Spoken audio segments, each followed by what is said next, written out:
My name is Natalie. I'm a communications officer who works in stakeholder engagement for the Department of National Defense. And it is my absolute pleasure and honor to introduce our four speakers today. Beginning with Colonel Robin Hewlin. She is the Canadian team lead at NORAD, which is also known as the North American Aerospace Defense. She works in digital transformation. Our next speaker is Colonel Helen Wright. She's the Director of Mental Health for Canadian Forces Medical Service. Next is Lieutenant Colonel Melissa Snook, Director Special Operations Forces Requirements 4 for Air, and that's within the Canadian Special Operations Forces. And lastly, but not least, we have Miss Nancy Whalen, Team Leader for Construction in Supportive Equipment. For further information about their extraordinary careers and for a bit more detail on their biographies, you can look at the Eventbrite page, and I'll pass the time back to Dominique. Thank you, Natalie. Good afternoon, good evening, everyone. My name is Dominique Akavan, and I will be moderating tonight's panel discussions. I am a member of SWIST Policy and Impact Committee, making a difference at government level. I'm a senior engineer at Viking Air and a Transport Canada designated engineer supporting our over 1,500 flying fleet around the world. With that being said, I just want to move on to our panel. I would like to welcome our panel here, Colonel Hewlin, Colonel Wright, Lieutenant Colonel Snook, and Ms. Whalen. So I have with me 3 questions to ask each of you in the next hour. We have 1 hour to discuss these topics, and then I'll open the floor for Q&A, followed by your final thoughts. I have been reading about you in the past week. I have Googled, I have read your bio. I haven't been stalking you, but I've been reading about you. And it's an understatement to say that I'm inspired by your accomplishments. Many of us here look up to you and want to follow in your footsteps and your career path. How did you get to where you are now? And I would like to start by Colonel Hewlin. Okay, well, thank you very much for that. And yeah, so the question to how do we get where we are today? And I like to use the analogy of going from the trenches, I don't know if you can see those, to the C-suite. And I took rocks out of my combat boots to be able to wear Valentino rock studs in the C-suite. But to get there, it's a journey. And it's a process to definitely get there. And so there's a couple of things that I would offer, that I would share in how I got there. And you know, it's a bit of a C theme here today. And there's a center of gravity that you always got to think about, as you move through your career. And the Canadian Forces, the center of gravity is your credibility. But as a person, as an officer, as a woman, that center of gravity, that credibility can never leave you. And as you move through the different phases of your career, there's different elements of that center of gravity that I think becomes more important. So when you're young and starting out, like we all were, new in a field, in a science and technology field, you've got to be competent. You've went and got your education, and now you've got to grind a bit and be competent in your profession so you can sustain your credibility for the job market that you're entering into. As you move through and you get through middle management, as you get that competence, when you do the jobs, when you do the work, delivering those technical solutions to enable capabilities and things that get done in your company or workspace, you start to get a lot of confidence.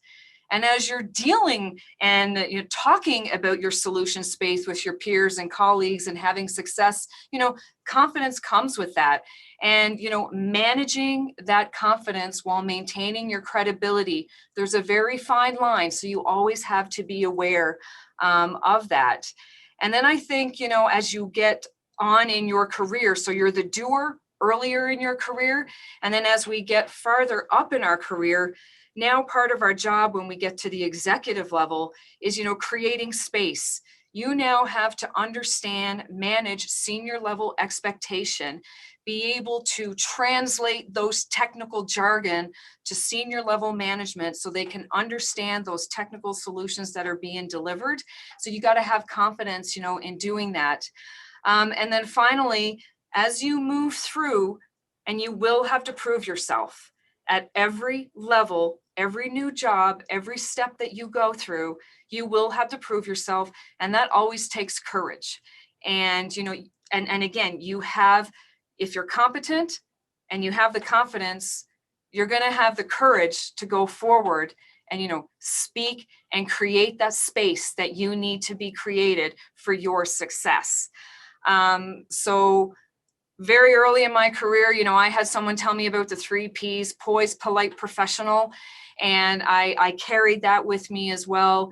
And now, you know, the credibility aspect, and really, when I look back, because I've been asked this question before, it really was, you know, you're deep in the trenches earlier in your career. You finally are able to pop your head up and, you know, see the next goal. And then when you get to that next goal, you have the confidence that you've got there. But every step that you take, you know, you've got to be brave, and there's a level of courage to get there. And as you go along that, you know, I love my props. It's not easy. You need to be resilient. It is not easy, and you got to have some armor.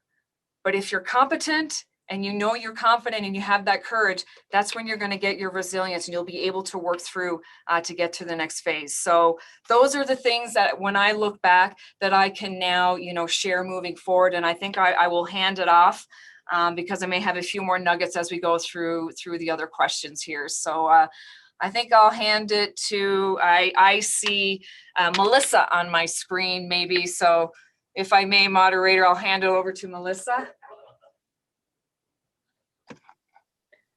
Thanks for that, Colonel Yulin. I don't think that I could disagree with anything that you said. It was so true. As you were talking, I was thinking, yep, yep, that's true. Yeah, that happened. So I really couldn't agree more. Really, I guess what I would offer, because I'm trying to put my head back into that space when I was in high school and trying to think about what I wanted to do. I think what's important is to figure out what you care about, and what you're interested in. You know, not go forward with what you think your parents want you to do, what your friends think you should do, or your cousin or your aunt or your uncle, because there is a lot of that. And I had a lot of friends that kind of went down that path and it didn't go so well for them. I think, you know, being authentic is so important. Understand what you believe in and what you're interested in doing, because once you figure out what that is, you're going to put everything into that. You're going to put all your work, all your energy into that. And you're going to figure out what your goals are personally, and you're going to get there because that's what's important to you. So for me personally, how I, you know, sort of a more practical answer, I guess, how I got to where I am. You know, I grew up in Newfoundland, and I didn't know anything about military college. I didn't even know much about the military, but I did know about cadets. So I was in air cadets and I loved it. At the same time, I was pretty good at math. I was pretty good at science, and that interests me as well. And I thought, you know what? I'm going to have to choose between these two things. It's one or the other. But then when I heard about, I think grade 11, grade 12, I heard about Royal Military College, and I thought, you know what? This is perfect. This combines the two things that I love. I love cadets and probably the military and the Air Force. And I also love math, science, engineering, technology. So this is perfect. So really, that's what I wanted. That's what I was interested in doing. So that's sort of the path that I went.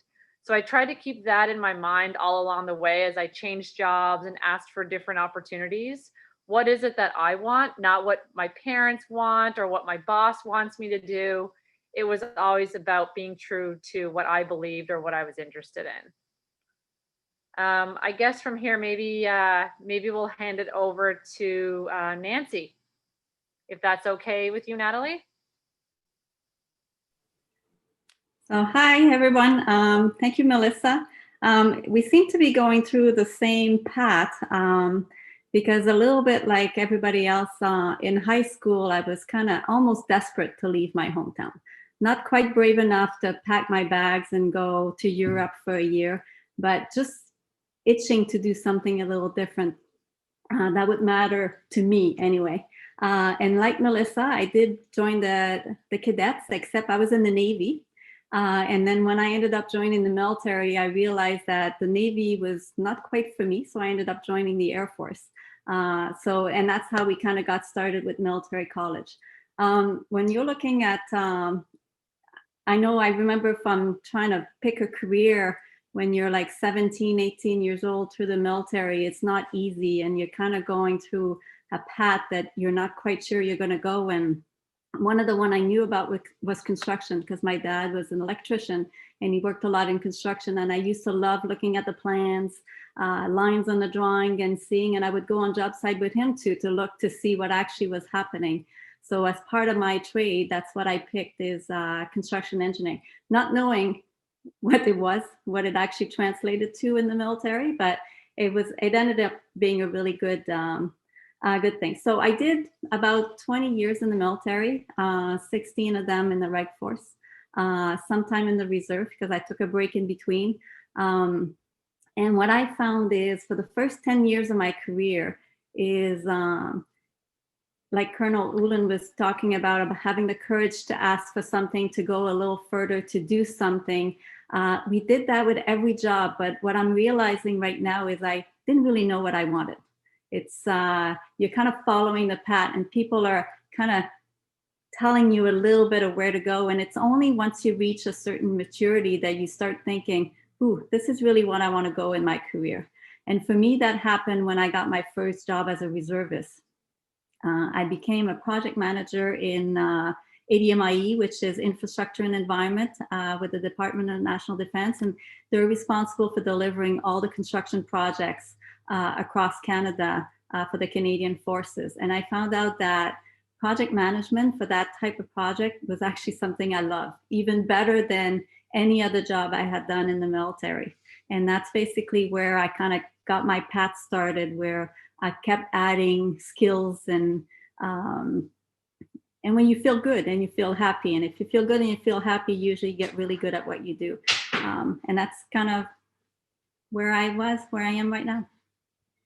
And I will pass it on to, I can't see them on my screen anymore. Colonel, I forgot her name. Colonel Wright? Yes, Colonel Wright. Thank you. So I guess I would say some excellent points have been made about the journey in the military in a STEM field. But I guess I would say that at least in my case, there was no map. There was no specific path that I envisioned taking at the very beginning. And that it was perhaps courage, I suppose, to be able to take opportunities that came along and follow what you were interested in, follow what you were passionate about, of course, but not being afraid to take an opportunity that perhaps took you in a direction that you weren't expecting. And that can certainly happen in a military career. We get lots of variety, which is the good side of the coin, but sometimes you get things you're not expecting. And I really think that being able to embrace those unexpected but fascinating opportunities is part of what builds the journey. And so you might not end up where you perhaps thought you might at the very beginning, but you're going to end up somewhere interesting. Thank you very much. So, you were the last person to talk, so I'm just going to ask you another question. Can you tell us about your previous work in the aerospace medicine? So for me, I sort of had two different careers in the military. When I first joined, I started as a physiologist. So I was doing basically applied aerospace research in physiology. And so some really neat opportunities very early in my career to be leading research and trying to apply those lessons into the military. And so doing neat work with G forces, for instance, in jets, working with centrifuges, but also working with an F8, working with an instrumented F-18 to be able to do some of the research. So some really exciting stuff for someone very early in their career. And then I kind of segued, taking advantage of those opportunities that you don't necessarily see coming, segued into working in human factors, again, in aviation. and doing aircraft accident investigation and a sort of a broad set of responsibilities there. And it was during that I became interested in going back to school. And I went sponsored by the military, who of course probably will have some really remarkable opportunities for education and training. So I went back to school, sponsored by the military to be a doctor, but then continued with my interests in aerospace medicine once I was a physician. And so, but now doing things that were completely different. So things in aerospace medicine per se, where you're looking at moving patients, but in the back of a plane. So having essentially a flying ICU in the back of a plane, or perhaps picking up patients by helicopter, right at the point of injury, that kind of thing. And so as an arc for my career, starting off from a research and then moving into accident investigation and applying those lessons, and then being able to be so fortunate as to be able to sort of retrain and come at the whole thing from a different perspective, but still working in the aerospace medicine realm, for me has really, it's actually been perhaps the majority of my career where I worked in aerospace medicine or aerospace and aerospace medicine related fields. But I think that was certainly part of the highlight for me of the military, is getting to do so many neat things. So not only being able to work in a domain that is interesting and fascinating, working with wonderful teams of people that were so capable, it's just a real pleasure to work and learn from those people, but then being able to apply what you're doing to operational situations, or trying to sort of, you can see the goals that you're trying to help the organization meet, which I think that, for me at least, that kind of tangible return on the work that I was doing, I have always found that very rewarding. And of course, you get to do some neat things, everything from, as I mentioned, flying in an F-18, taking flying lessons with the US Navy and a helicopter, or building an igloo in the north of Canada, and all sorts of things in between. So for me, aerospace medicine in defense was really a very exciting part of my career. I think most people don't realize how broad aerospace can be. And once you say you're in aerospace, everybody just expects you to be designing airplanes. They don't, right. They don't go but I was completely on the other side of that coin. Yeah. Yeah, absolutely. That's fascinating. So I want to go to Colonel Hewlin. Can you please, your degree was originally in civil engineering. What drew you to signals intelligence, electronic warfare, and information technology? Okay, so akin to Melissa, I'm from Newfoundland, from Labrador, and grew up in a very cold place for 18 years and needed to escape, and Royal Military College was where I went. And it's very interesting because, Melissa made a good point about, when you're young, you really don't know. We sign up for the military, we land in military college, and you know how I chose? We went and sat in theaters, and we saw videos on what all of the occupations that the military provided you. And I thought, okay, well, maybe I actually applied for an Air Force one, but then they came back and said, oh, we need signals officers or communications officers. So tag, you're going to be a communications officer. And so then my degree, when you go through military college, the communications officers, like, of course, they want you to have electrical, computer, mechanical, and civil engineering is at the very bottom, because they're, it's hard to make that jump from civil engineering to IT.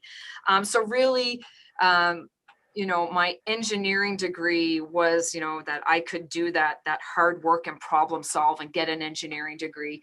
And then my communications and IT was really the career path that the military launched me on. And all of my training was toward that. I am very lucky to have had exposure to those very siloed different branches across the IT landscape. So yes, I started my career in the secret squirrel, national security agency business. I was just lucky. I said, I don't want to be in Petawawa anymore. So they posted me to Ottawa.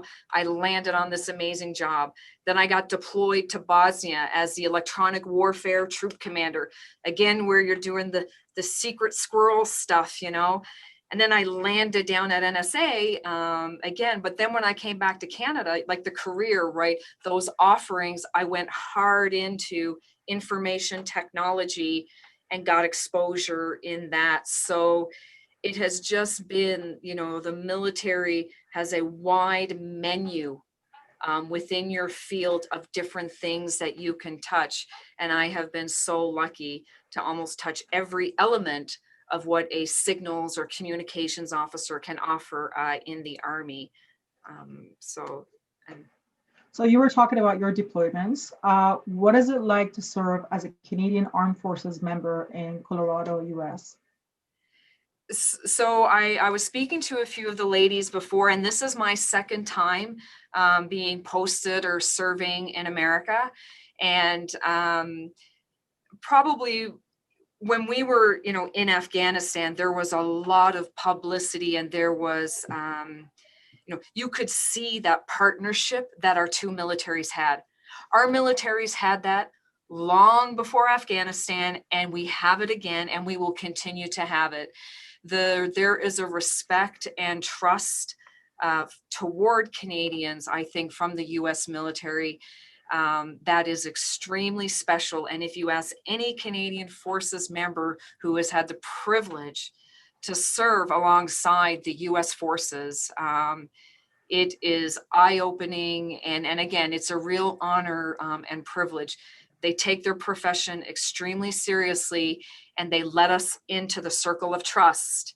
And, you know, that is rare. So this is my second time, you know, in America, and I loved it the first time. And I will take every positive thing back the second time around on this posting. And, you know, we're guests in their country, and it's a real privilege to be a guest down here. So there's a rich, rich history that continues to flourish on our military side for both forces. So, and probably the other ladies may have some words to offer as well if they've served or had some time with the U.S. forces.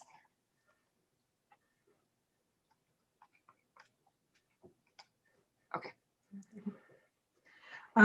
So, Melissa, how did your internship with Air Canada support your career ambitions? Yeah, so I actually went to Air Canada for sort of like an internship. It was something that I asked to do when I was on one of my courses a couple of years ago. And there was something they were offering called the internship. And I thought, you know what, this could really be beneficial. Like I could go to Air Canada, a place or a business I've always been interested in knowing more about, for a few months. And potentially we can learn some things from each other, how they do business, how we do business, so to speak, in the military. So my goal to go in going to Air Canada was to learn about how they manage operations and how they manage maintenance, mostly. So after a couple of months there, I really started to learn that there are a lot of similarities, and there were things that I could take back. You know, one, for example, is like the importance of technology. That was one of the things I learned there quickly, was their technology was so advanced, how they responded to passengers, how they responded to inquiries, to media, to each other across Air Canada. Like they were so efficient in how they did things. And I thought we could really learn a lot from Air Canada. So in terms of my career, it was really, the point was to learn things that I could take away. And there were a lot of different things. Technology was one of the big ones. I'd say another one was, you know, how to be clear about goals, you know, and take that back to my own team and make sure that my team knows what our goals are, what we're trying to achieve all the time, because then you're going to be more efficient. And I mentioned kind of social media, but I say that's probably the third most important thing that I took away from Air Canada, was the importance of social media and our reputation. I saw what happened at Air Canada. You know, they'd have a feed where passengers were live, you know, tweeting things good and bad about their experience. And quickly they were responding to that because they had to. And I thought, you know what, we can really learn a lot from this, because sometimes articles come out about the military and they're not true always, or they're, you know, there's partial truths in there. And I think, you know, maybe we could get ahead of this and actually clear this up. So anyway, all that to say that I did take lessons away, like things that we could totally benefit from in the military and things that I will keep with me for my career later on. You know, Air Canada did it this way. Maybe I should consider that. So it was really just an information sharing experience. 12 years ago, I spent 2 weeks at Air Canada actually with their maintenance team. And to this day, 13 years later, I still talk about it. I say, oh, that's what they did at Air Canada, you know. So I completely agree with you. It's a huge experience. Now, Colonel Wright, what do you do as a Director of Mental Health for the Canadian Forces Medical Service? Aha. So my current job, as you just said, Director of Mental Health. But if you'll allow me just to sort of set the stage for the military, just in case there's folks out there that don't know too much about it. So the military is just it's a big, complex organization. And so we have the people that we often come first to mind, or say the people that work in aviation, Navy, or land sort of combat systems, the folks that get sometimes people use the expression the pointy end of what the military does, getting the job done. But of course, there's a whole bunch of folks that work in support and to make sure that we can enable those folks to do their job. And so I see medicine in that way in the military. So not only am I lucky enough to have been able, as I mentioned before, to be able to retrain as sort of a second career, if you will, as a physician, but being able to do it in a military context, I think just really adds a whole new neat dimension, because I not only get to do medicine, or back when I did medicine, I suppose I don't really do medicine in quite the same way at the moment. I'll get to that in a second. But I get to apply those skill sets into these, as I said, sort of real world problems, and being able to enable people to do their job. So it's not just about helping someone who might have a sprained ankle have their ankle get better. It's about taking into account that that person who has a sprained ankle and who perhaps works as a combat engineer or something, they can't do their job with a sprained ankle, at least not out in the field, right? They can do a desk job, but they can't do their if they're earlier in their career and they're still out and about, they can't do that. And so the implications of something that in the civilian world would be a very minor injury and no big deal can actually be quite important in the military, because it's stopping someone from doing their work. So that's adds a whole new neat domain to the military work. And as I mentioned earlier, aviation medicine, for instance, what's one of the areas of aviation medicine is where we make sure people who work in the aviation domain are at their best and their peak performance, not just helping them get well. But if I segue now to my current job as the Director of Mental Health, the Canadian Armed Forces has its own health system. So none of us, for instance, in uniform, we don't have a provincial healthcare card, for instance, because we're not part of the provincial health systems. We run our own system. And the goals to that are to be able to, one, look after people and bearing in mind their occupations, as I just mentioned. But another is that we deploy, right? We take people outside of Canada in large or small groups, and we expect them to do demanding jobs in some of the most austere and very different than Canada kind of circumstances. And so we have to have a medical system that can do that as well. And that includes the mental health domain, right? We want to, as I just mentioned with my very simplistic analogy of a sprained ankle, we want to keep people performing at their best, but then be able to look after them if they are ill or injured. And we put folks in some very demanding circumstances, as everybody is mentioning, some extraordinary opportunities in the military, but there can be some demanding jobs that people do. And so my job right now as the Director of Mental Health is I look after all the mental health services within the military, sort of embedded in our healthcare system, as I mentioned, which is somewhat separate from the civilian world. But we really take the approach that it is, of course, about helping people get well if they need help to get well. But it is also a lot about prevention and training people to have coping skills and other supports to be able to keep them well and keep them performing at their best. But of course, if the time comes that they need I suppose clinical care, then we're there to do that as well. So I think it's once again a very different than, say, if I was working in a mental health realm in a civilian world. All the clinical aspects, of course, are similar, but we get all these other aspects layered on top. And so for me, every day is an exciting new day with new problems to solve. And I just feel really lucky to have, as I said, perhaps not followed a map to get to my current position, but to have found myself in a position like this. Thank you very much. Thank you. Nancy, tell us a little bit about your role as a leader of the program delivery, construction in support of the equipment. Okay, so construction equipment, the acronym that goes with that is CISO and stuff. So I work for an organization called ADMIE, which is Infrastructure and Environment. The organization actually owns the portfolio of all the infrastructure across Canada for DND. So we have a responsibility to the users and to the Canadian forces and to the government, the user, to make sure that they have facilities that they can use properly according to the functions, to the government to make sure that we don't spend too much money. We have a greening strategy that we take care of the infrastructure across Canada, and that we don't build stuff that we don't need.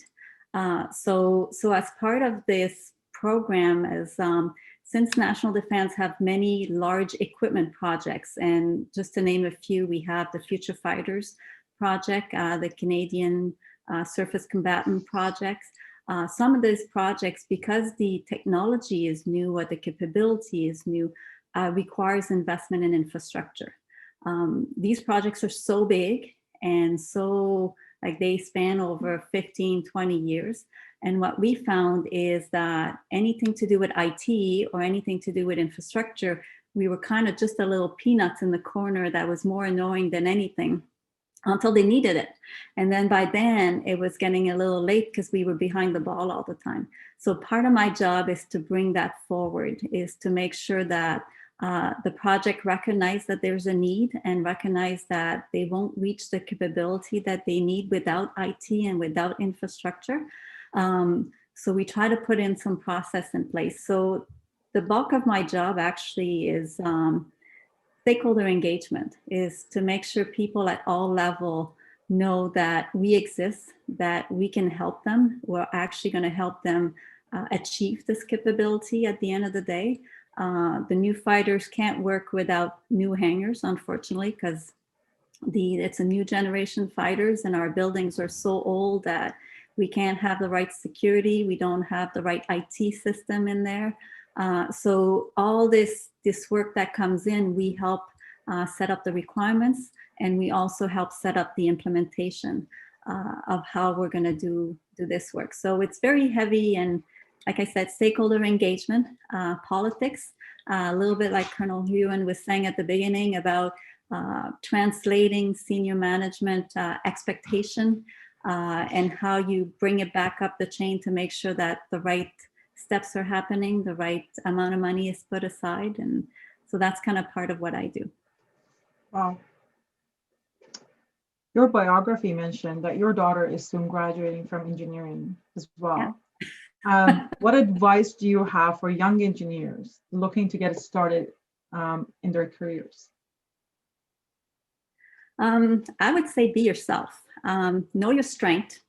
You don't necessarily need to know where you want to be in 10 years, but you have to, again, like Colonel Ewan, you have to be competent in what you're doing. So my big thing is all throughout the military, every time we get an assessment, they tell you what you need to fix for next year to be better. And I found that if you focus on strength versus focusing on weaknesses, you get much better results. So my advice to people is that build your strength. If you know you're good at something, then become great at it and make it an asset that you can bring to other things. Don't mold yourself. Engineering is no longer a man's world. There's lots of women in there, and we have to stop thinking about it that way also.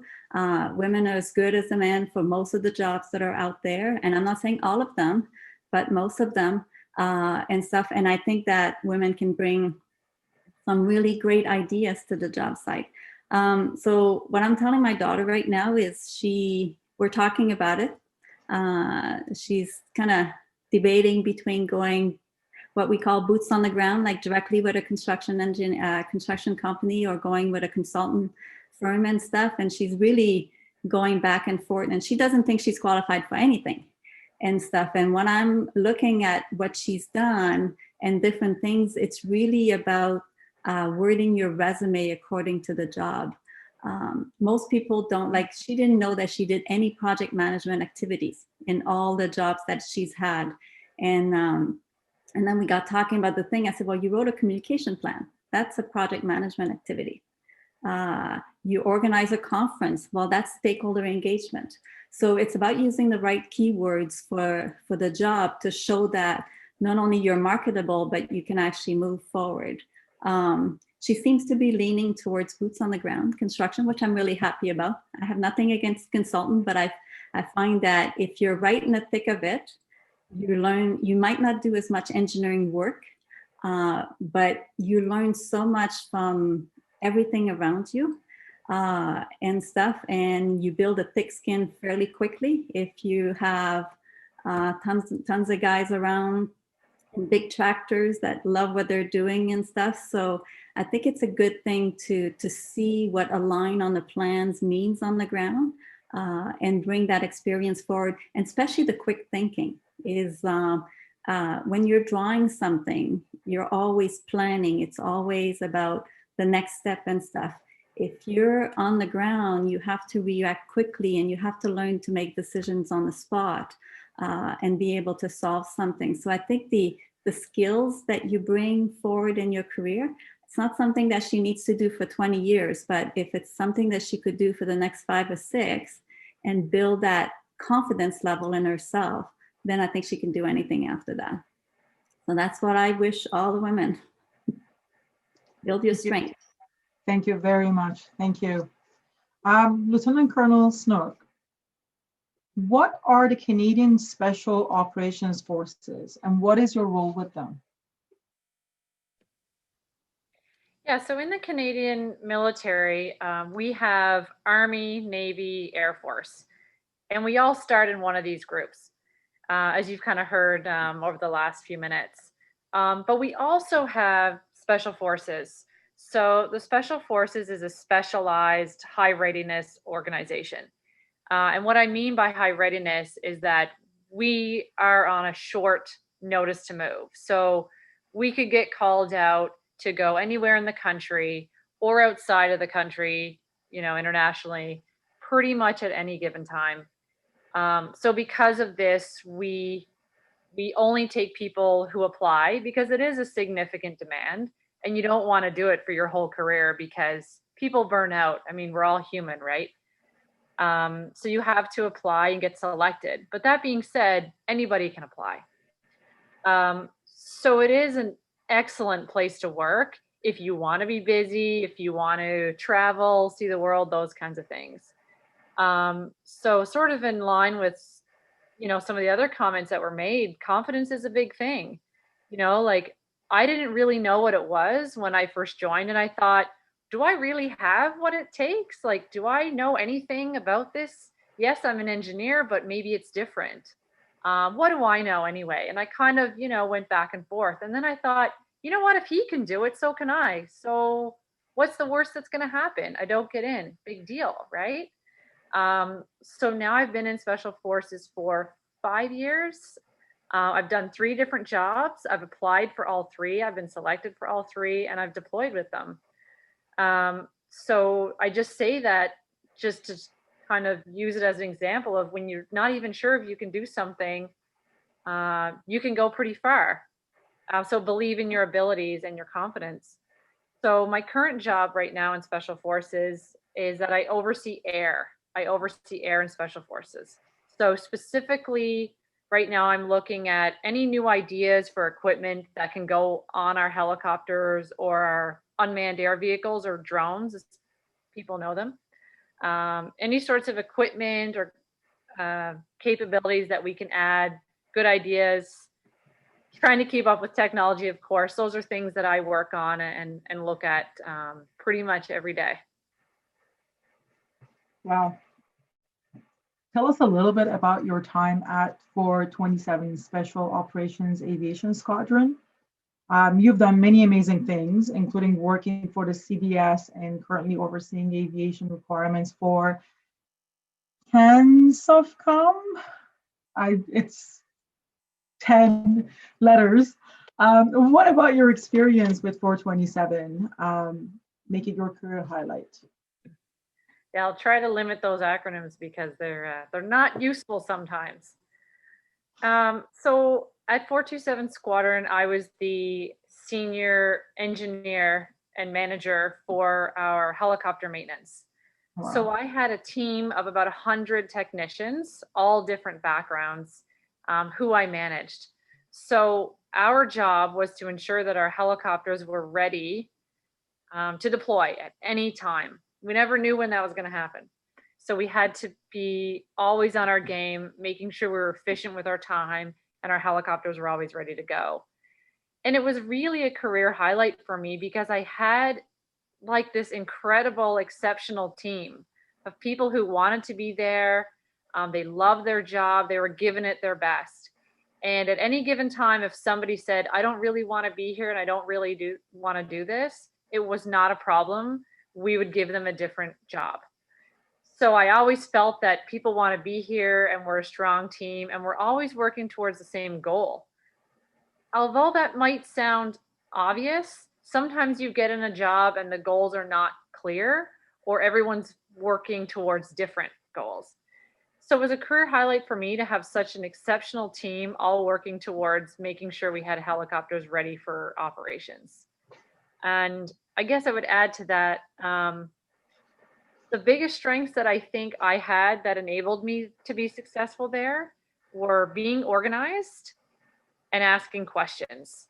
So I think sometimes people feel, I can't ask a question because people will know that I don't know something or I'm going to look stupid.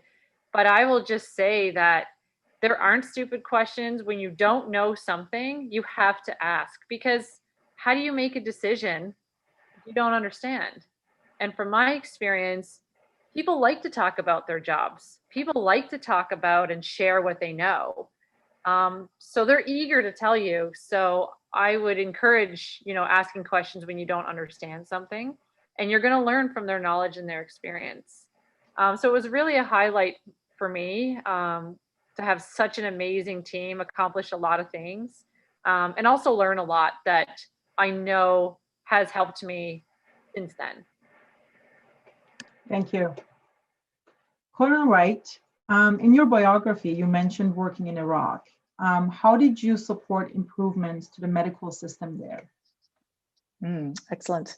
Well, so I was deployed to Iraq, and as I suspect everyone is aware, it's a country that has undergone a lot of trials and tribulations, to say the least.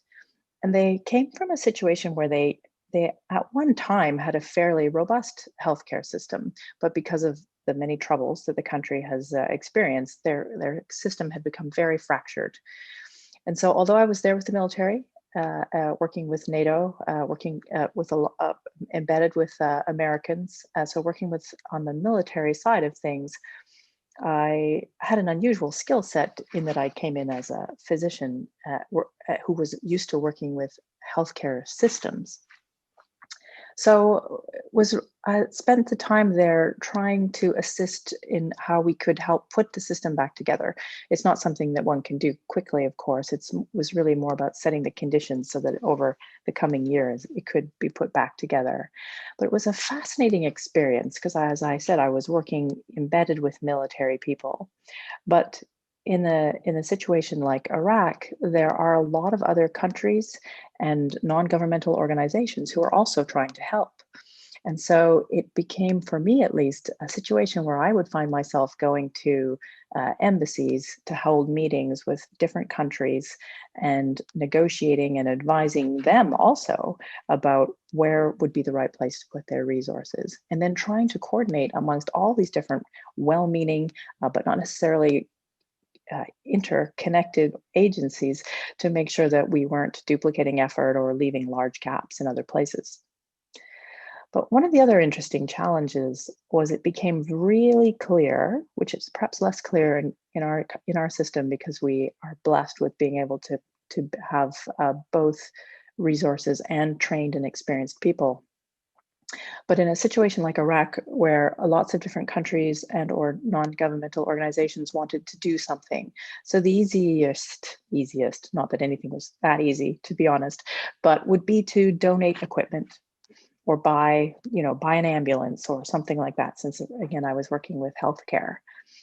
But it became really apparent that you can buy an ambulance, but if you don't have a paramedic to drive the ambulance and you don't have a radio system so that even if you had someone to drive the ambulance, that they know where to take the patient, because not every healthcare facility would be ready to take the patient, let alone if you even have a medical facility to take the patient, then donating an ambulance doesn't help very much.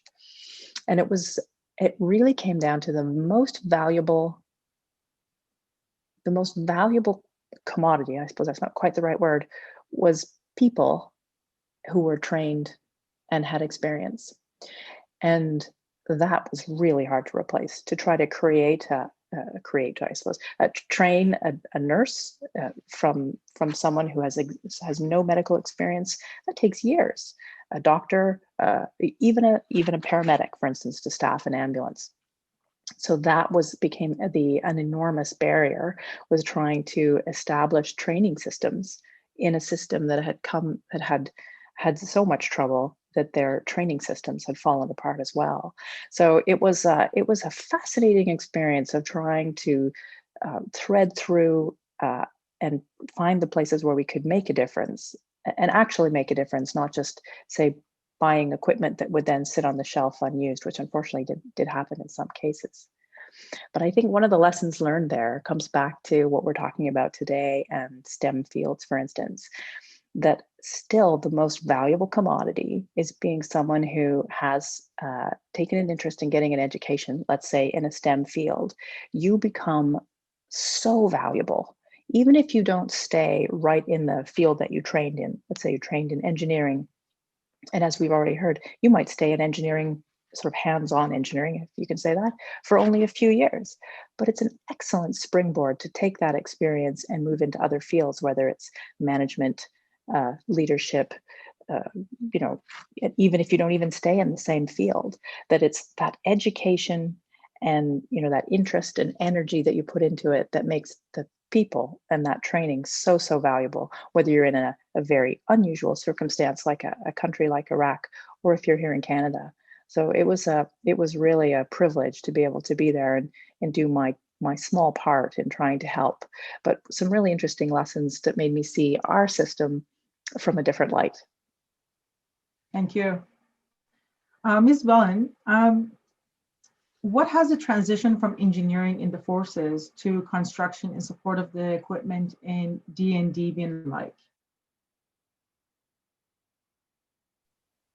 My transition to military civilian was actually pretty easy. One day I was in uniform and the next day I was in civilian clothes. And really that's really what happened, because I didn't change job, I didn't do anything. And what it started with service, and I was a project manager. While I was there, that's where I discovered that I absolutely love that world, and I would be willing to be in those types of jobs for a very long time. Because anything about the military, usually if you have a job for 2 years, that's pretty good. And usually you change every couple of years. So I had been in the same project management job for 5 years, and I realized that I could do that forever. So when they ran a competition in my section for Eng 5, I applied and I got one of the civilian position. So really, and I kept all my projects. There was no difference. The only difference really was my salary, and went up from the reservist to the civilian. So that was an added bonus. But once I was a civilian, it changed my frame of mind, because suddenly I was permanent. And the way I was thinking about the job was that being permanent. So what can I do to improve myself? What can I do to move up? What do I want to do? What do I want to create for myself? So that space where you could do more than the 3-year plan or the length of your contract as a reservist. So I found that the planning was a little different. And that's how I ended up as a team leader for construction and supportive equipment, because we realized by managing those large projects or programs of projects for the equipment that we didn't have the resources and we didn't have the ability to do it well if it was given to a single project manager. So somebody had to look at the program aspect to make sure it would fit. And that's kind of how the job got created. And I wrote a business case for it and stuff, and we ended up creating it using one of the equipment projects, because we went to them and we said, this is the service you're going to need for the next 10 years. This is how we can help you, but we need you to help us and create a position to fulfill that need. And that's what we did. And so that's what kind of my transition from one world to the other. One other thing I knew is I didn't want to leave the Department of National Defense. So I didn't want to go outside national defense. I love the military. I love what I did. But my husband is still military, so he still moves around. So being a civilian offers me a little bit of flexibility and stability in that part of it where we're not completely separated and things. So it just makes life easier. Thank you. Thank you very much. The next question, I want to open it to all of you. What challenges, if any, have you overcome in the STEM fields, particularly within defense?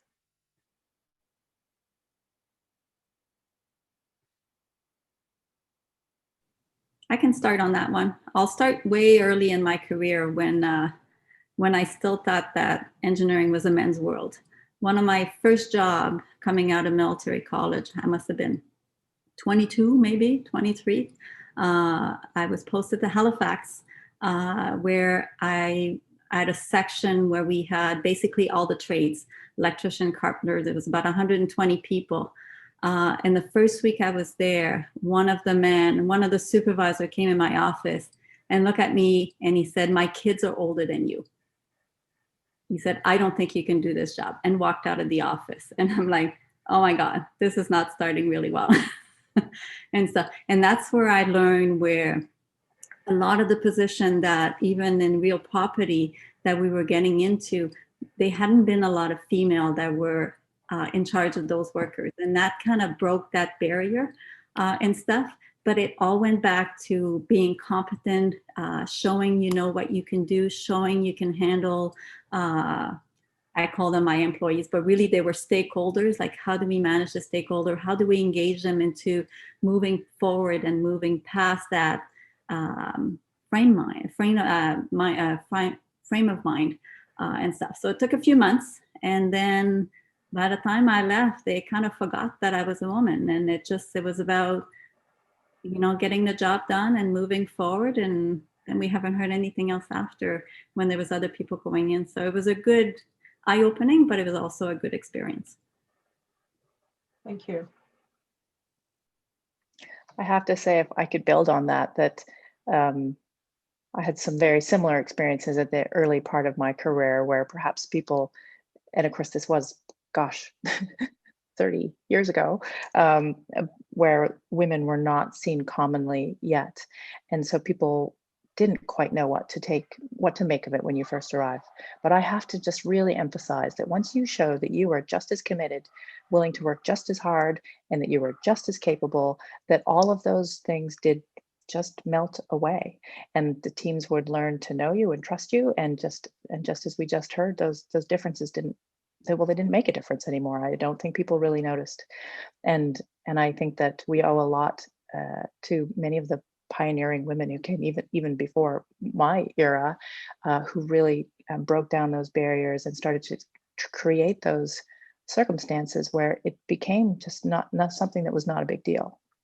And I think that's where we are in our military today. Now, granted, I do work in a field of medicine where we have, by military standards, at least a lot of women who work in our various medical fields, you know, physicians and nurses and medical technicians and pharmacists and the, you know, the whole spectrum of medical professions. But I think that although there are, I don't want to underplay that there aren't still challenges, but it's getting better and better. And there are so many opportunities for women in the military today.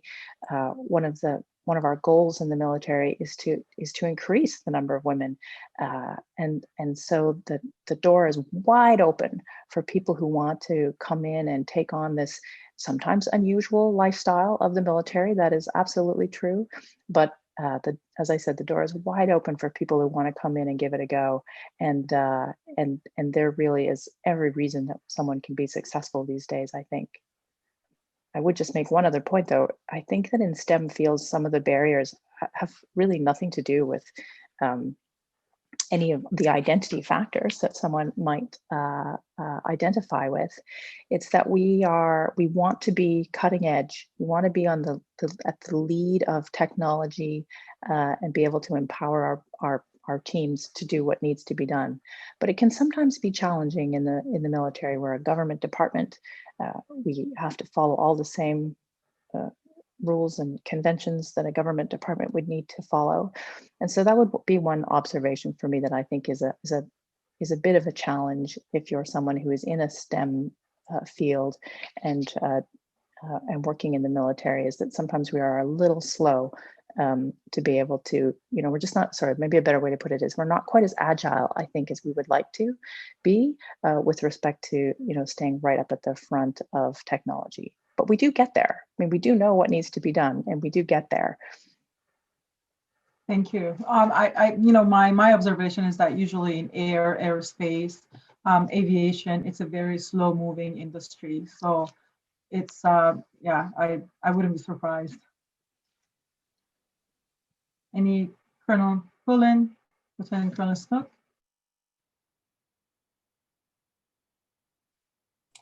Oh, the question again was, what challenges have you overcome, if any, have you overcome in the STEM fields, particularly within defense?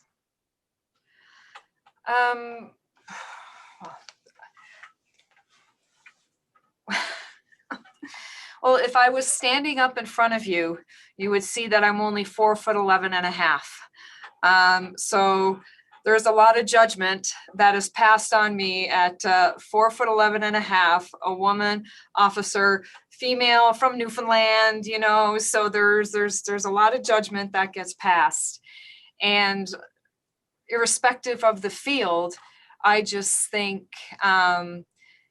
that what I have been able to overcome is that because of, you know, that stature, I think I often take people off guard because I can go into a room and command a room and, you know, with that. And so, like I said, irrespective of a real STEM situation, that has been the real challenge that I have probably overcome in every instance. And in every job that has been afforded to me, where people may have assumed, you know, I'm the underdog, you know, when I speak or when we are engaging, you know, I can, you know, I am able to basically, I have that element of surprise, I think, and then I'm able to get over those challenges that may come with, you know, with that. But, you know, it does take work, you know, and what I like to say is, I don't know if any of the other ladies, like, you know, when we stand up in front of our troops, you know, we're a little bit below the line because that's the normal bias and judgment that's passed on us. So now we have to, the men stand at 0, right? They stand on an even keel, and then we have to work our way to get to 0. When we get to 0, we have achieved a tremendous challenge. We have overcome an amazing challenge. When we start getting above 0 and getting that credibility, like Nancy said, like I know Melissa has had and Helen in Iraq, when you are in those situations and now you got credibility and everybody is following you, you have achieved, like that is a huge challenge to overcome. So I think when I look back, you know, on my time, those are the things, as working my way to that 0 and then getting above it. And then that's when the magic can happen with your team. So that's what I would offer. Thank you. I guess the only thing that I can add, I guess, you know, I'm pleased to say that I haven't seen a lot of, I haven't experienced personally a lot of challenges being a female that maybe some people would have experienced 10, 20, 30 years ago. And that's a really positive thing. And, you know, when I first thought about this question, I was thinking there's got to be some, think of some, there's got to be examples. And I'm not coming up with them. From my experience, I've seen that when we have a difficult problem, people just want it solved. They don't care who solves it. They just want it solved.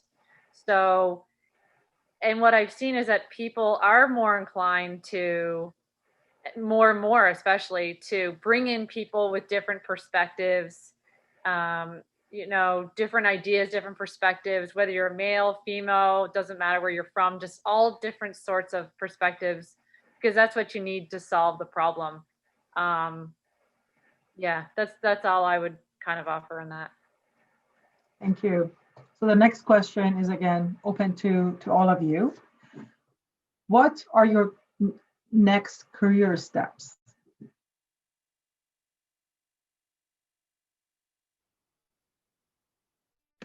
I can actually touch this one, sort of relating to the last question. So this is kind of funny. So in my current trade as an aerospace engineer, the people who are responsible for making decisions on our trade, it's a group of, I think it's six or seven men. And they're all about, you know, the same age as well. And, you know, one of them asked me for feedback a couple of days ago on the way we were doing certain things. And I said, well, you know what?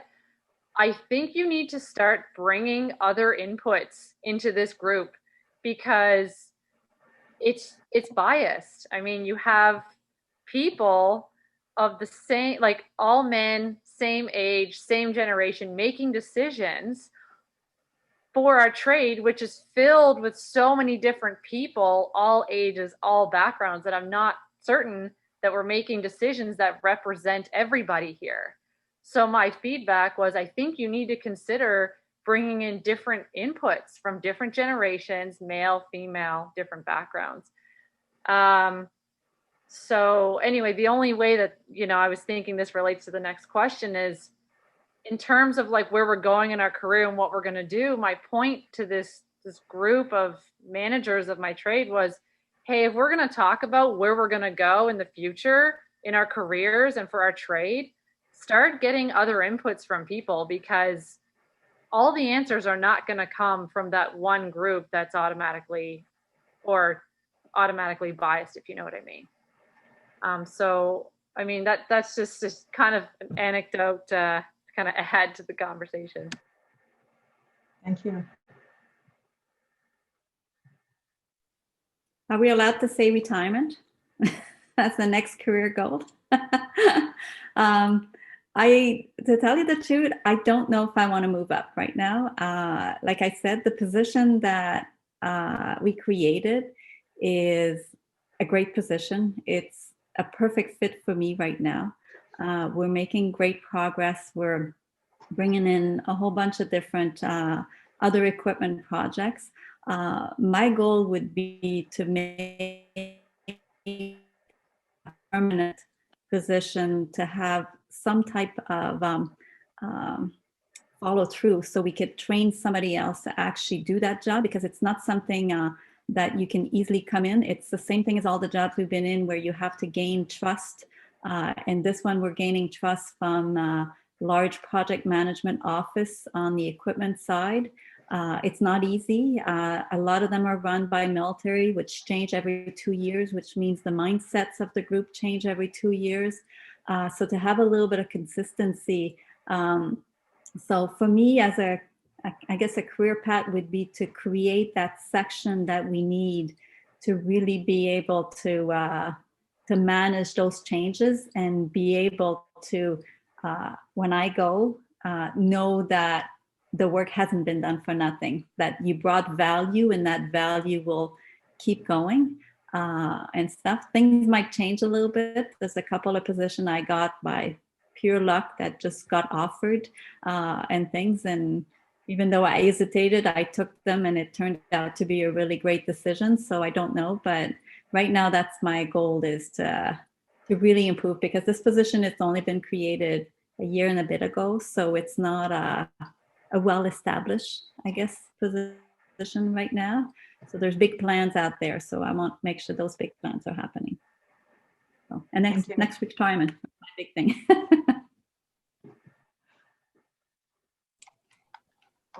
I think for my part, it has been really, when I think back, it's extraordinary to think that I've been in the organization as long as I have, and things have changed so much with respect to opportunities and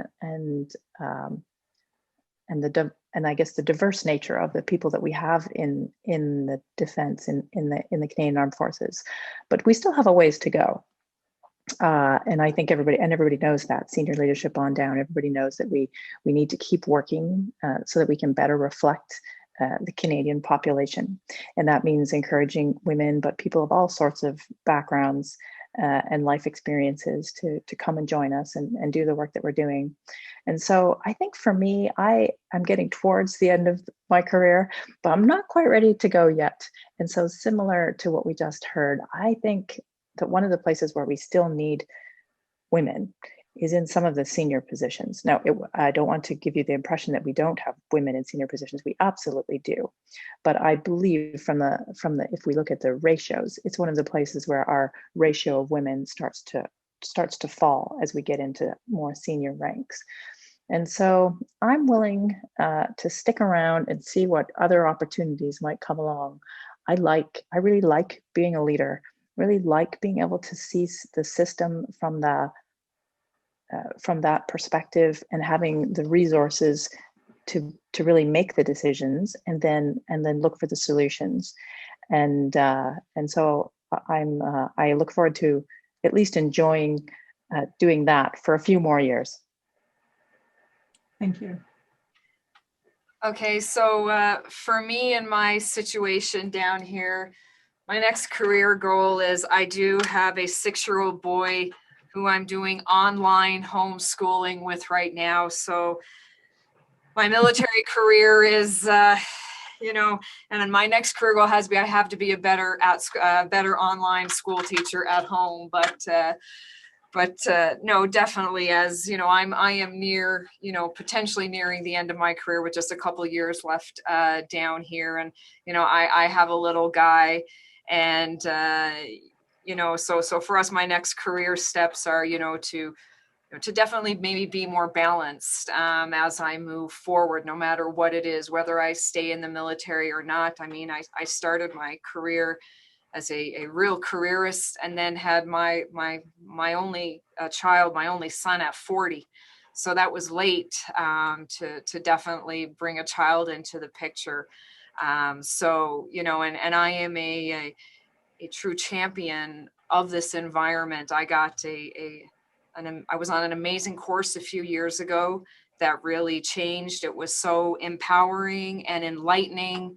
And I did it in Ottawa. It was incredible. And so whatever my next career takes me, I want to have a foot in ensuring that, women's equities are maintained and represented, and at the forefront. And like Helen said, we do have senior leaders in the Canadian Forces, but we need more. So I'm like her, well, stick around. You just never know what doors can open, because the military, the path, the waypoints are all over the map. but they normally lead to an awesome destination. So I am truly open to anything right now. So. Thank you very much. We are right on time for our next section, which is Q&A. Our first question is from Maria and is for Colonel Wright.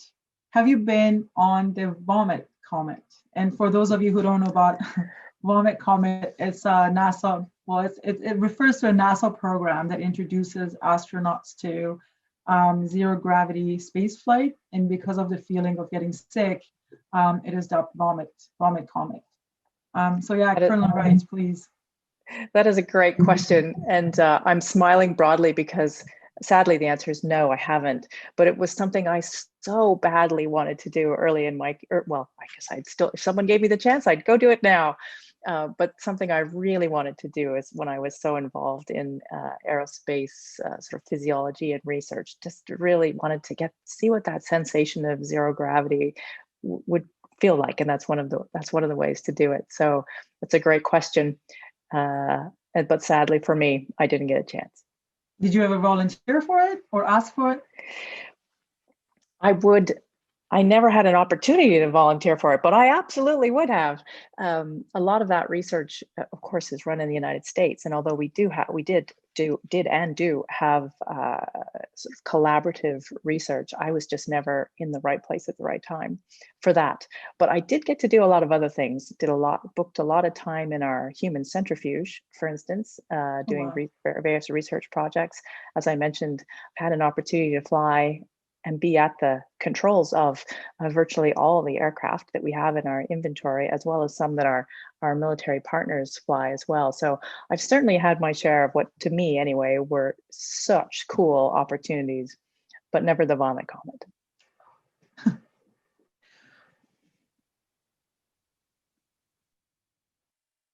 So the next question is, how has your work changed due to the COVID-19 environment, if at all?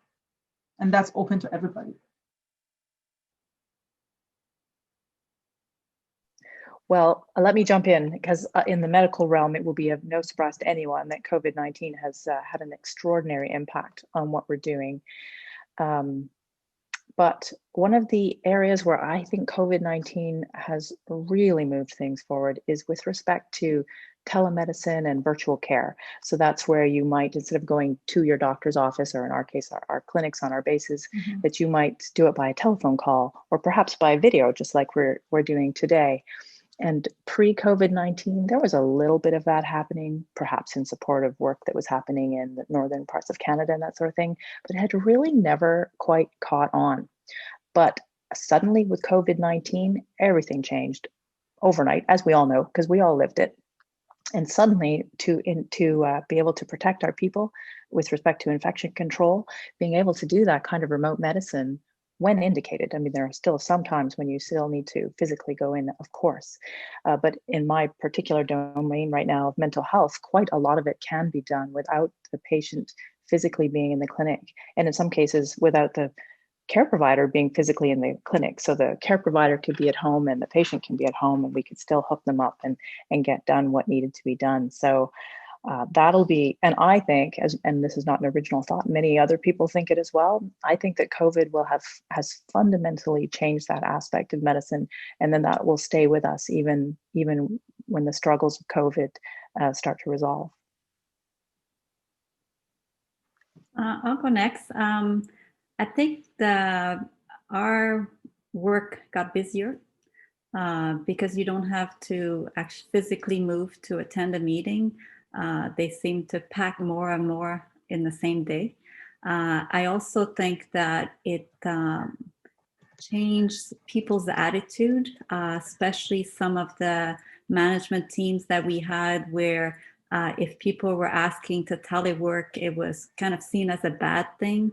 And the fact that we're all doing it right now and the work is moving forward, projects are moving, everything is on anyway. And things I think change a lot of attitude. And for me, gaining 2 hours a day, the fact that I don't have to go downtown made a huge impact on my work-life balance. And I know some people We hear different things where they get lonely at home. And for me, it was a total, it was completely different as I actually enjoyed being at home. I got my workout in every day. There was no excuse. And the only thing is we don't get to see our coworkers, but we organize things online where you get that same interaction and things. So it made a big impact, but at the same time, I think it made a positive impact on how we do work, how we see work being done, and being able to trust people, because you don't see them right now. But every time we pick up the phone, people answer, and so and stuff. And one of the best positive things that people have said is they have a little more of a work-life balance. However, not with people with young kids and homeschooling right now. That's one of the real complaint, but I'm not in that boat, so I didn't have to go through that. But that was kind of one of the negative approach was the homeschooling and try to do it during the day and that kind of things. But otherwise, things kept rolling. Thank you. I have a question as a follow-up to Colonel Gulen. You have mentioned about starting from negative side and making your way to zero and then going up. I wonder, how did your family responsibilities as a parent affect your way to zero? Did they push you far from zero or helped you to get to zero quickly? Yeah, well, thanks for that question. Yeah, let me think about it. So my family situation, like I said, earlier in my career, I was a very careerist, like I was focused, on doing all those jobs and, gaining all that credibility and getting that confidence and competence. And I didn't get married till 35. So nobody was pushing me either way. I didn't have a significant other keeping me down, pressing me up, or keeping me from that zero. But then I did get married, and, my husband was, my number one fan. If anything, he didn't always, but, he stepped aside a bit for me to continue going.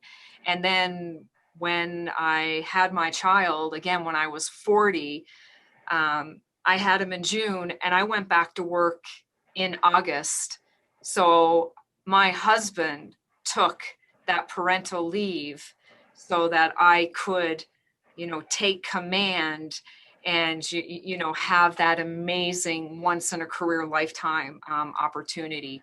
So absolutely, I was never pushed away. That was always my own doing because I was very driven.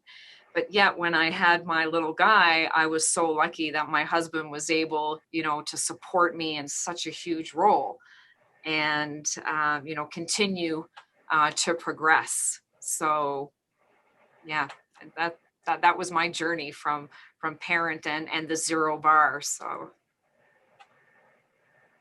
Thank you.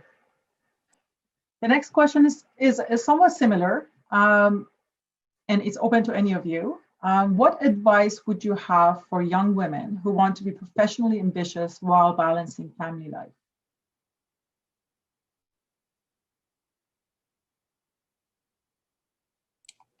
So I can, I will speak to that. And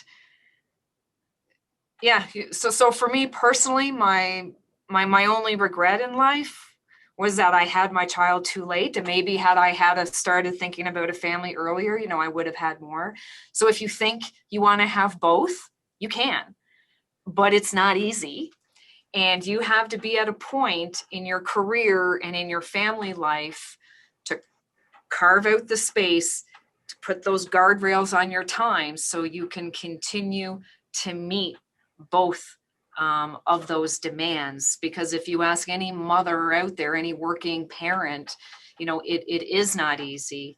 And so it's you're going to have to do the hard, but it is totally doable. It is absolutely doable to do both. And it's just really managing at certain points in life and career who has to take the priority. And right now, we made the decision, I'm staying at home, delivering the online program. I'm not homeschooling. I am delivering an online curriculum to my 6-year-old boy in grade 1. And, you know, it just means that my career is just a little bit different right now. And so you just have to be very aware of that. So that's what I would offer in that space. I'll go next. Mine was a little bit different. A little bit like everybody, when you start your career, you think you're going to be, focused career, have a kid, go back to work, have a kid, go back to work. But sometimes things doesn't always work that way. And for me, getting pregnant was a little hard. And we made a family decision that I would actually get out after my short engagement contract. So it just happened. Again, it was timing, good timing after the military. So I actually quit the military for 5 years and joined the reserve. And I stayed home with my daughter to spend some time with her and move around with my husband. We moved 3 times in that 5 years. But at the same time, what I found, what I was home is, although I enjoyed it, I found that I'm a much better person when I work with adults, when I bring value to the engineering world and stuff. So when it was time to go back to work, it was a very easy transition. The first month was very hard though, because my daughter cried every day, but past that, it was kind of an easy transition to go back into the workplace. And one thing the military offers, and if anybody joins the military or the reserve, one thing the military offers is that you don't start back at zero. So even though I took 5 years off, when I went back in the reserve, I went on my old rank, my same pay rate, with the same respect that came with the job when I left. And stuff. And because I went back in the same trade that I had left, I knew the majority of the people that were there and those that hired me. So it just felt like within a few months that there was no time lost, that we just kind of picked up what I left up and just kind of kept running and things. But it is a little bit of a transition to go back and forth and to have a young kids at home. So, there's a lot of people who've been there, done that. But it is feasible.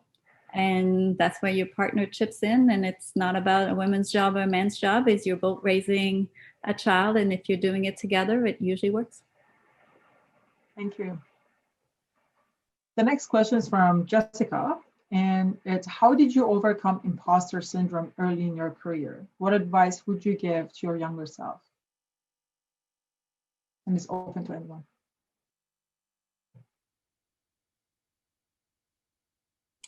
Well, I can, I'll take a stab at this one. And so in the military, when you first join and, you go through the normalization and, you're all looking the same, dressing the same and doing the same. And, there's all good science and everything behind that. But when you're really tested, when you first join the military and go through recruit camp, basic training, whatever you want to call it, boot camp. And even though, you're all the same, there's a point when maybe you lose a little bit of dignity. Your dignity is kind of stripped from you and you got to, build yourself back up. And everybody does that differently. And you're put in very demanding situation where you've got to showcase leadership skills. And what Melissa went back to was, thinking about your strengths and looking at your strengths and really working towards those strengths. And I would say to myself and we're critiqued a lot in the military. We get a lot of critique of good and bad. And what I would tell myself, if looking back, would be to, when I was told I did this well, or this was my strength, to focus on that and just let the little demon of weakness go away. Be mindful of my weakness, demon of weakness, be mindful to work on it, but don't let it overshadow all of the other great things that you can bring to the table. So.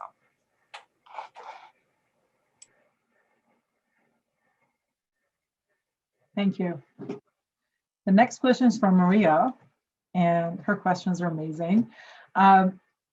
What was the biggest or coolest toy that you got to work with that you wouldn't have had access to as a civilian?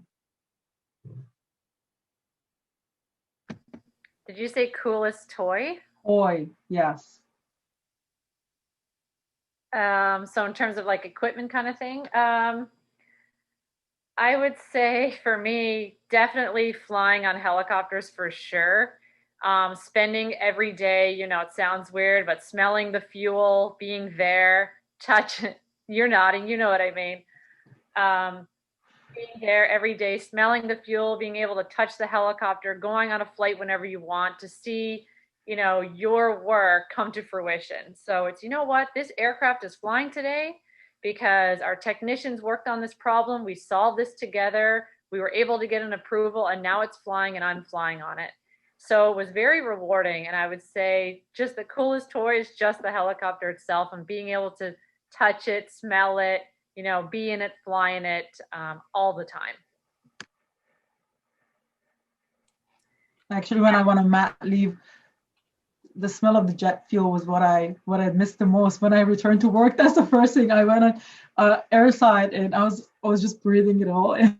So I completely understand what you mean. It's so bad, but so good. Absolutely. I've had a few really unique experiences. Maybe they're not, I guess they're equipment related. So I had a chance to fly on a prop engine and land on an aircraft carrier, a US aircraft carrier.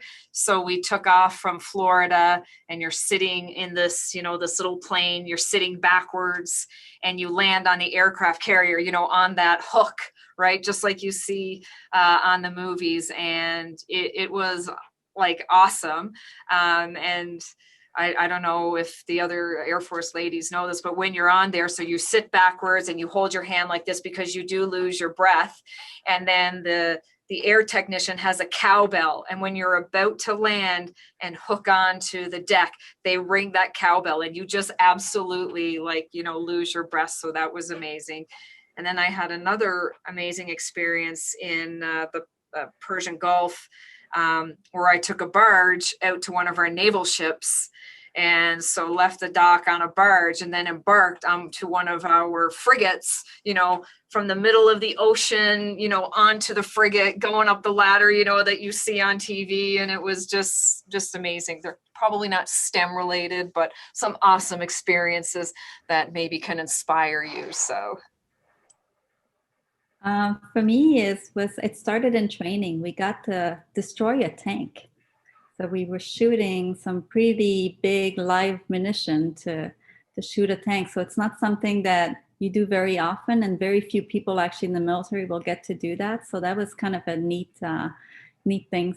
The other thing is to get close to some of the equipment. So I haven't had the chance on going on the jet. I've sat in one, but I haven't gone flying. But just the fact that you can walk around and see it and touch it, and same thing with submarines and ships and all kinds of things. It's kind of neat to be able to see firsthand the equipment that's being used every day, that the military is using.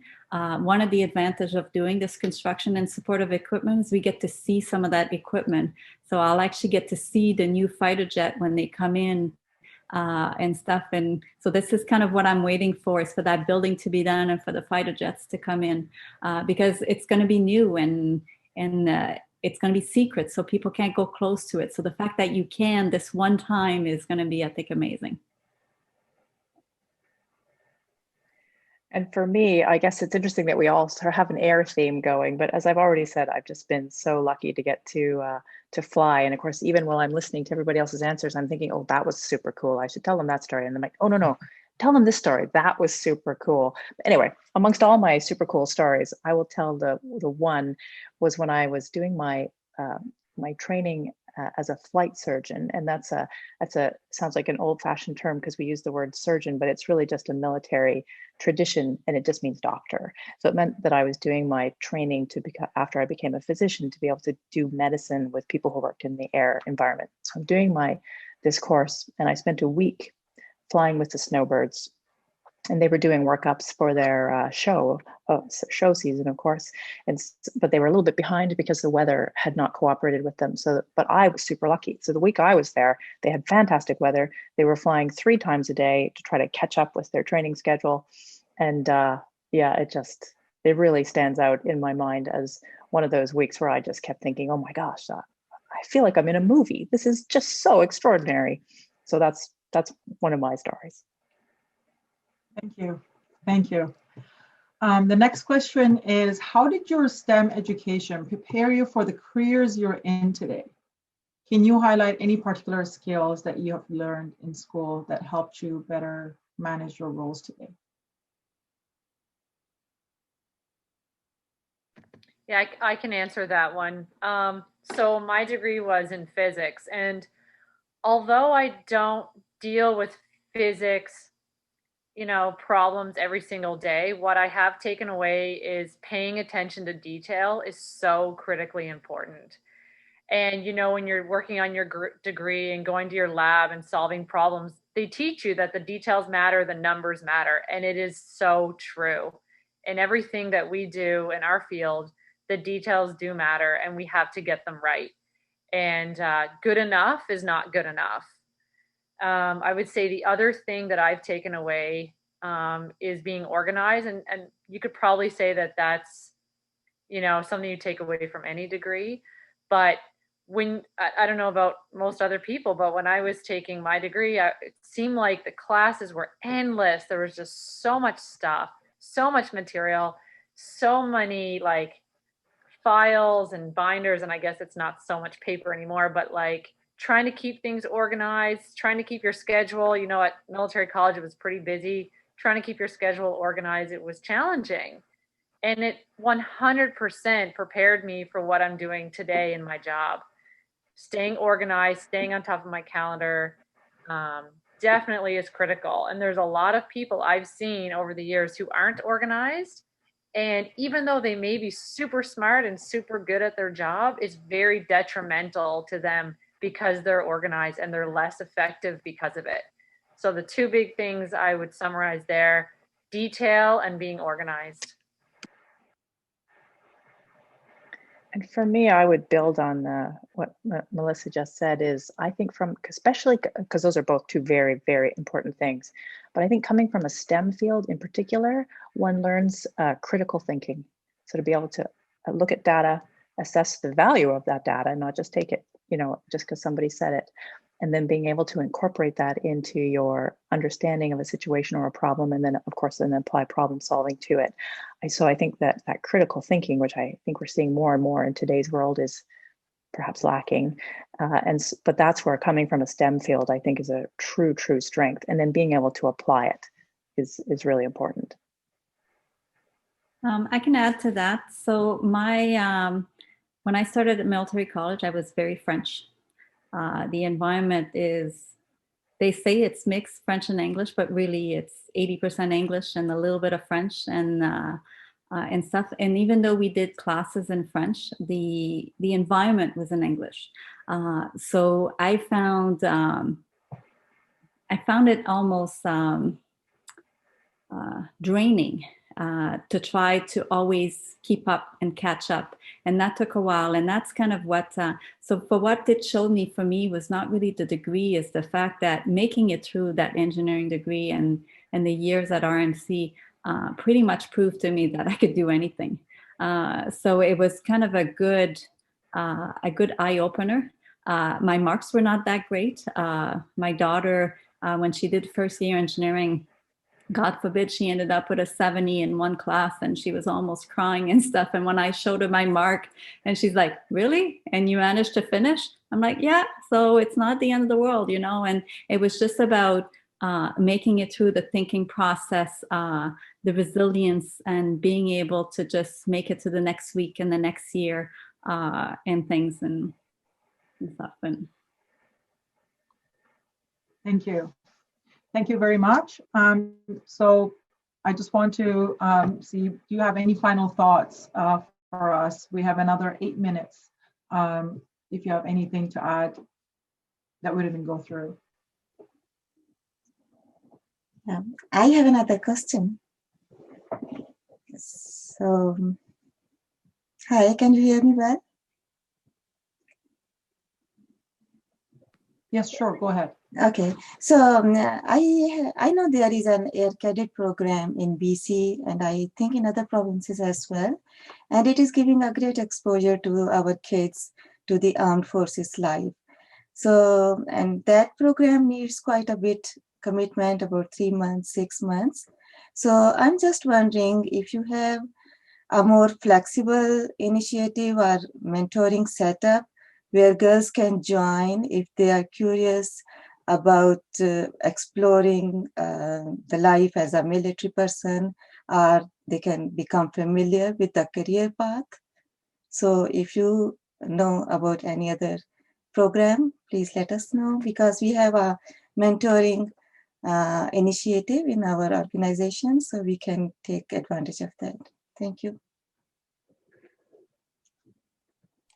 Can I say something to that? Now, I am not the authority on the Canadian Forces Mentoring Program. I don't think we have one, but I mean, I used to be a cadet liaison officer back in 1998 to one of these cadet squadrons, and I don't know if you have a cadet liaison officer in your air cadet program, but I cannot emphasize enough how early we've got to get into the minds of young women. I was in grade 8 and went to Cornwallis and saw my brother graduate from boot camp. And at that moment, I saw him graduate and I thought to myself, I got to do that.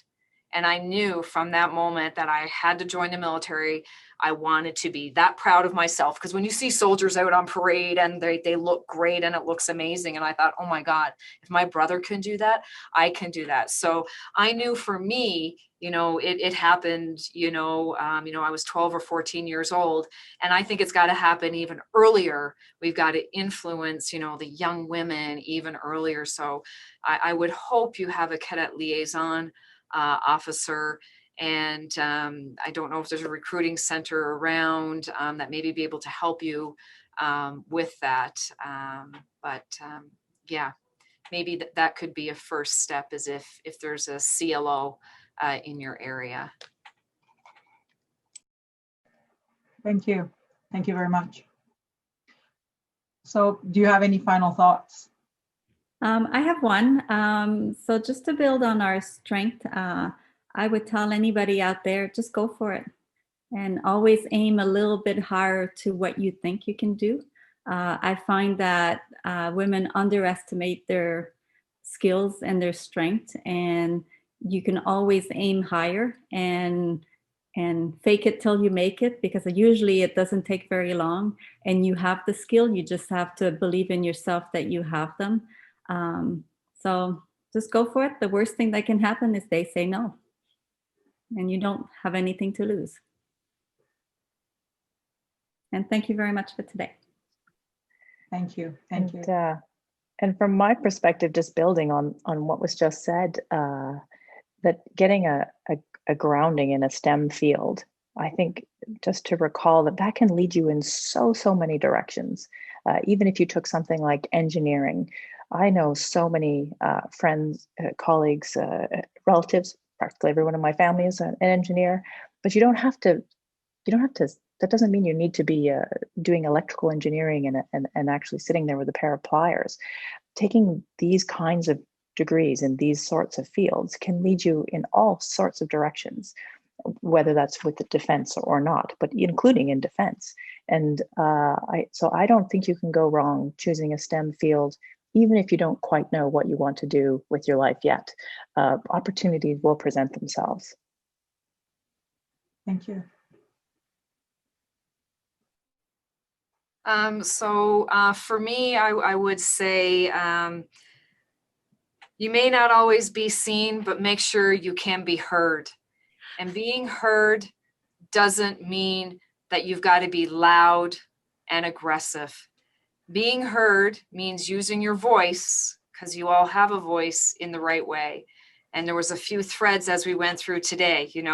Use your voice to ask the questions. Use the voice to ask for the things you need for yourself, and then use that voice to make sure that you are helping other women around you. So I would say be prepared to find and exercise your voice, whatever you are doing in whatever manner of your life.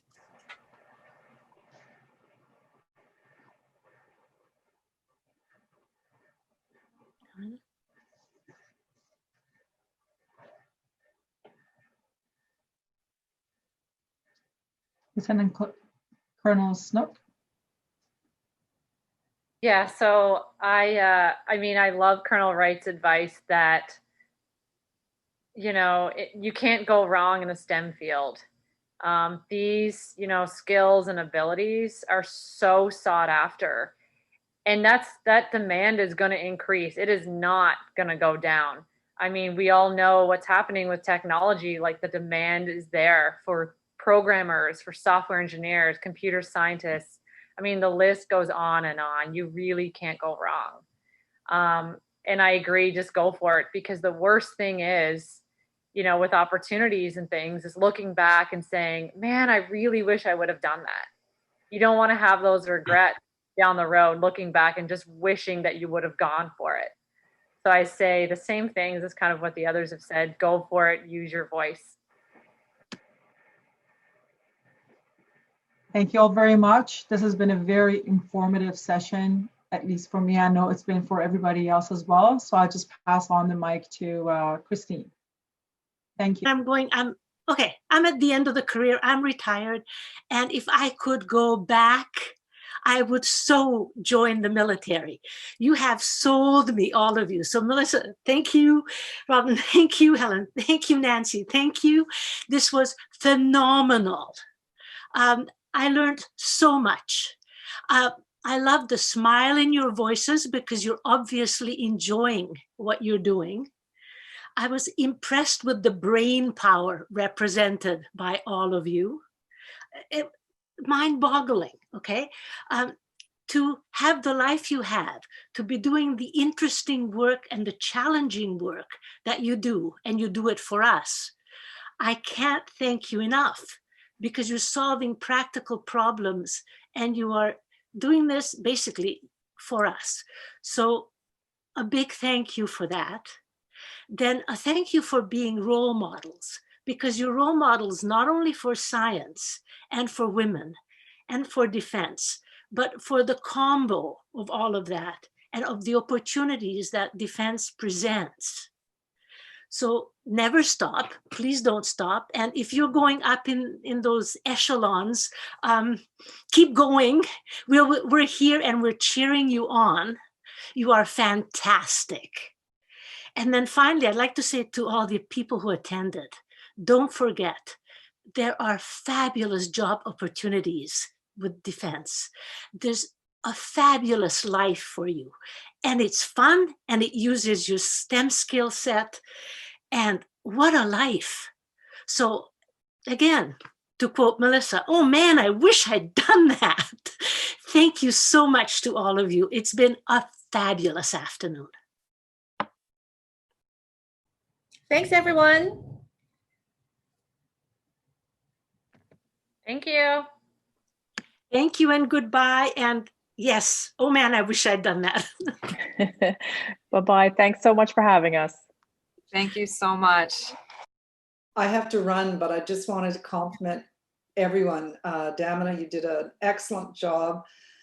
Christine and Jessica, the intro slideshow was phenomenal, and just the talent. I was juggling 2 calls and I caught the first hour of everything and then this last bit. So congratulations, well done. And I'll leave you to your debrief, but just so excited. Like, this is one of the best, really, just the variety and the career advice, just amazing, really.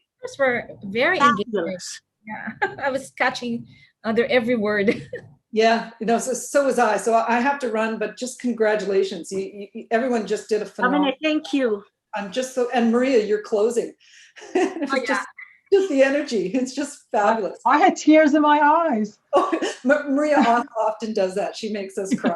Well, I was crying. I was so excited. I just thought they were fabulous. Yeah, and I'll leave you to your debrief. Congrats, and what a way to start the weekend. Yay! Yeah, well done.